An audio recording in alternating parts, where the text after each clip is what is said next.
പപ്പടം മാത്രം കൊണ്ട് ഒന്നും ആവില്ല. കാശുണ്ടാക്കണേൽ പന്തളത്തെ നാണപ്പണ്ണിനെ പോലെ വല്ല മുട്ടായി ബിസിനസ്സും തുടങ്ങണം. അനുകുണ്ട് എന്തൊരു ചെലവാണെന്നോ. കുറച്ച് ശർക്കര കൂടെ മതി. ഒരു ഉത്സവം കഴിയുമ്പോഴേക്കും 10 പുത്തനുണ്ടാക്കാം. കപ്പലിന്റെ മിഠായിക്ക് നല്ല ചെലവാ. ഇനി അതിന്റെ കുറവേ ഉള്ളൂ. ഇതൊക്കെ പറഞ്ഞിട്ട് എന്ത് കാര്യം? 5-6 പപ്പടം ഉണ്ടാക്കി വെക്കാന്ന് വെച്ചാൽ അത് തന്നെ ശരിക്കും നടക്കത്തില്ല. കുലത്തൊഴിൽ മുടക്കരുതല്ലോ എന്ന് കരുതി ഞാൻ കിടന്ന് കഷ്ടപ്പെടുകയാ. ഇത് കേട്ടൊന്നും ഞാൻ ഒന്ന് പൊളിക്കത്തില്ലെന്ന്. എന്നെ കൊണ്ടൊന്നും പറയിക്കണ്ട. കണ്ടില്ലേ, അപ്പനും മോളും കൂടെ വേലിയിട്ട് ഇപ്പൊ എല്ലാം നേരെയാക്കാന്ന വിചാരം. ഇവിടെ കിട്ടുമ്പോ വേറൊരിടത്ത് പൊളിക്കല. മോളുടെ കാലത്ത് ആരും വേലി പൊളിക്കാതിരുന്നാ കൊള്ളാം.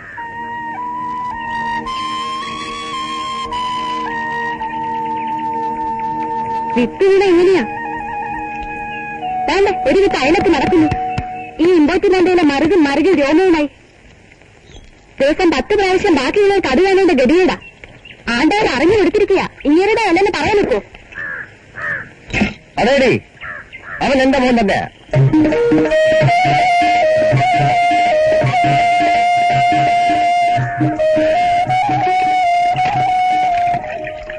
ചായ.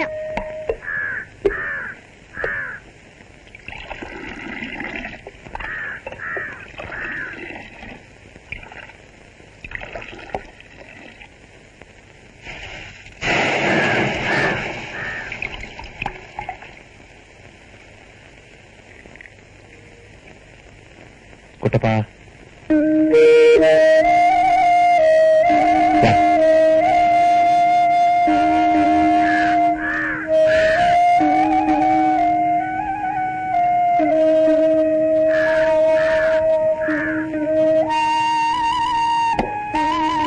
കടല വേണോ?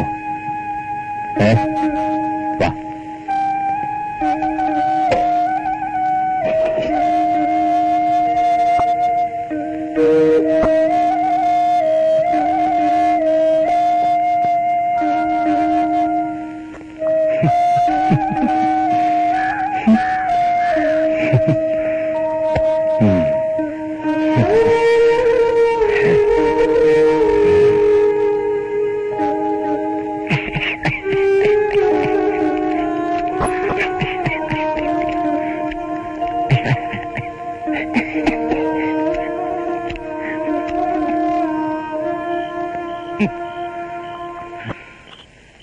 വയ്യ, മടുത്തു. എത്ര നാളാ ഇങ്ങനെ? എല്ലാം അറിഞ്ഞിട്ടും കേട്ടിട്ടും നിനക്ക് നിന്റെ മോനും ചെലവ് തരാൻ ഞാൻ മടിച്ചില്ല.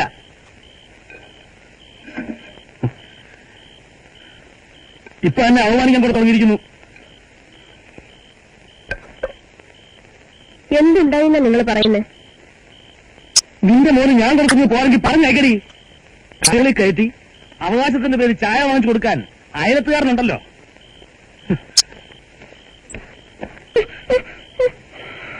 എടാ, നിനക്കാരെങ്കിലും ചായ വാങ്ങിത്തല്ലോ? തന്നല്ലോ. തന്നു. ആരടാ? അങ്ങനെ വാങ്ങിച്ചോടാ.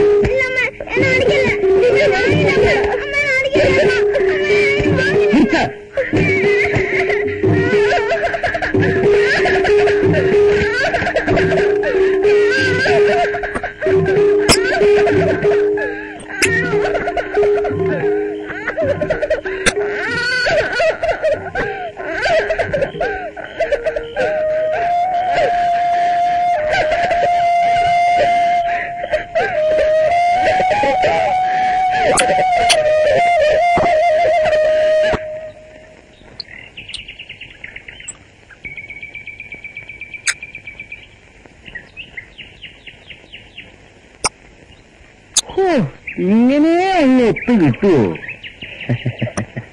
അങ്ങനെ അങ്ങ് ഒത്തു കിട്ടിയെന്ന് പറഞ്ഞാ മതിയല്ലോ. പൊളിച്ചുണ്ടായ വിളിച്ചു പറയും. ആ, അതിന് വീട് കൊടുത്ത് വീട് തന്നരാ. ആർക്കാ? അച്ഛന്. ഇത്രയും രാവിലെ നിന്റെ അച്ഛൻ എന്തിനാ ഇത്രയും ബീഡി? വേറെ ആരെങ്കിലും കാണുമായിരിക്കും. നിന്റെ അച്ഛന് ബീഡി വരി ഇപ്പൊ കൂടുതലാണല്ലോടാ അച്ഛന്. പണ്ടാരന്മാര് അവിടെ ഇരിക്കുണ്ടോടാ കുട്ടപ്പാ? നിനക്ക് വല്ലതും തരുവാടാ കൊച്ചനെ? വീട്ടിൽ അല്ലറ ഇല്ലറ വഴക്കൊക്കെ കേൾക്കാറുണ്ടല്ലോ. ഗോപാല, കാര്യം പറഞ്ഞിട്ടല്ലാതെ പിണങ്ങും. ആ എണ്ണു പിണങ്ങിയതാ കാര്യം.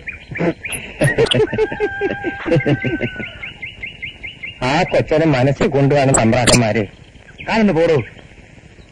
അവന്റെ ഈ പൊണ്ണത്തടിയേ ഉള്ളൂ. ആളൊരു ബുദ്ധൂസ.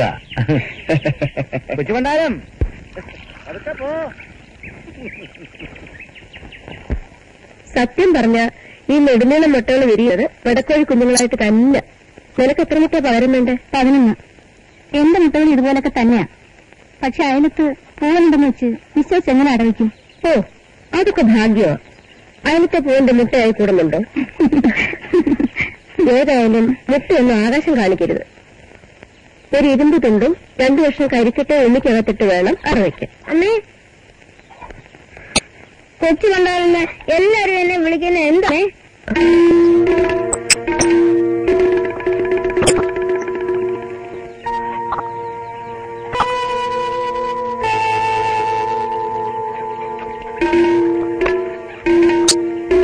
എന്തിനാണമ്മേ അങ്ങനെ വിളിക്കുന്നത്? ആ വീഡിയോ കിട്ടും. ഇനി ആരെങ്കിലും അങ്ങനെ വിളിച്ചാൽ താൻ ഒന്നും പറ.